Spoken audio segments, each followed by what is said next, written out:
Mateo, televidentes, ¿qué tal? Muy buenos días. Ustedes ven en pantalla, así quedaría el pago, por ejemplo, para los jóvenes en el país, según la propuesta que lanzó ayer la ANIF, cancelar menos del salario mínimo a los jóvenes aquí en el territorio nacional. Estamos con un experto, Iván Jaramillo, profesor de la Universidad del Rosario. Profesor, yo quiero que usted le cuente a los jóvenes, con esta propuesta, ¿cómo quedaría precisamente el pago para los jóvenes y en qué edad? Sí, justamente la propuesta de ANIF consiste en que para los jóvenes, es decir, aquellos trabajadores entre 18 y 28 años, se paga solo el 75% del salario mínimo, es decir, se habilita el pago de 621.000 pesos mensuales por concepto de 8 horas diarias, 48 horas semanales de trabajo a las diferentes empresas. ¿Esto es viable, profesor, y cómo impactaría? ¿Se puede hacer?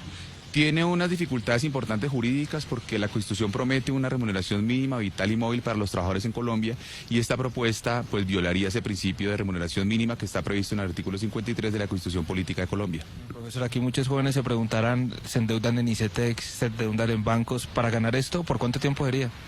La idea es promover el empleo juvenil, que es uno de los grandes problemas que tenemos en Colombia. El desempleo juvenil duplica la tasa nacional de desempleo, pero no se pueden ignorar y superar las barreras constitucionales de trabajo decente que al menos garantizan una remuneración mínima que en esta propuesta se estaría violando y que tendría que ser objeto de control por parte de la Corte Constitucional de aprobarse en el Congreso. Hay otro tema importante que se está manejando aquí en el territorio nacional y es la posibilidad de cancelar por horas el salario mínimo. ¿Por qué el gobierno está pensando en esta reforma? ¿Y qué tendría que pasar?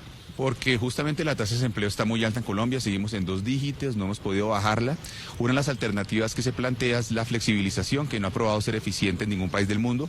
No obstante, el Ministerio ha planteado pagar por horas. Hay que aclarar que en Colombia la hora está en 3.450 pesos, esto es menos de $1, en comparación con países anglosajones que tienen este modelo, donde la remuneración oscila entre 8 y $12, dependiendo del estado en Estados Unidos, tomándolo como parámetro y como ejemplo. Luego hay que hacer un análisis reposado, profundo, para saber si esto le conviene o no al país importar este tipo de modelos. Eso le iba a decir, vamos a ver en pantalla y vamos a contarle a la gente. En este momento el salario mínimo está en 828.116 pesos. El día sería aproximadamente 27.603 pesos y la hora 3.450, menos de $1, por ejemplo, en este momento. ¿Cómo impactaría esto la economía de las personas? ¿Cada cuánto le estarían pagando? ¿Cómo serían los aportes a seguridad?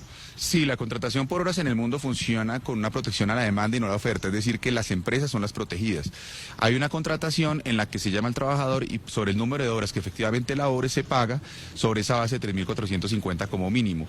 Es cambiar todo el esquema de contratación en Colombia, es cambiar todo el modelo. Esto seguramente va a impactar en el poder adquisitivo de los trabajadores y eso pues golpea la capacidad de consumo, no es sano para la economía. Por eso insisto en que es bueno analizarlo, pensarlo y discutirlo en los diferentes foros sociales para saber si este tipo de modelos conviene al país, porque pagar menos de $1 por hora a los trabajadores en Colombia pues tiene unos parámetros internacionales que van a afectar seriamente la capacidad de consumo. Por último, profesor, ¿qué tendría que pasar para que esto suceda? Es decir, para que los jóvenes por máximo 2 años, como lanzó la propuesta, reciban menos del salario mínimo y para que el pago, por ejemplo, en algunos casos sea por hora. ¿Qué tendría que suceder? En el primer caso, el tema del 75% del salario mínimo tiene que tramitarse por una ley que luego va a ser seguramente controlable por la Corte Constitucional. En el segundo caso, seguramente se tramitará vía decreto y habrá que evaluar previamente si en la mesa tripartita de Comisión de Concertación de Políticas Salariales llega a buen puerto y se aprueba previo a ese decreto para poder respetar la participación de sindicatos, empresas y gobierno en esa decisión. Gracias por estar a esta hora con nosotros. Información que les entregamos a todos los televidentes desde el norte de Bogotá. Ustedes continúen con muchas más noticias.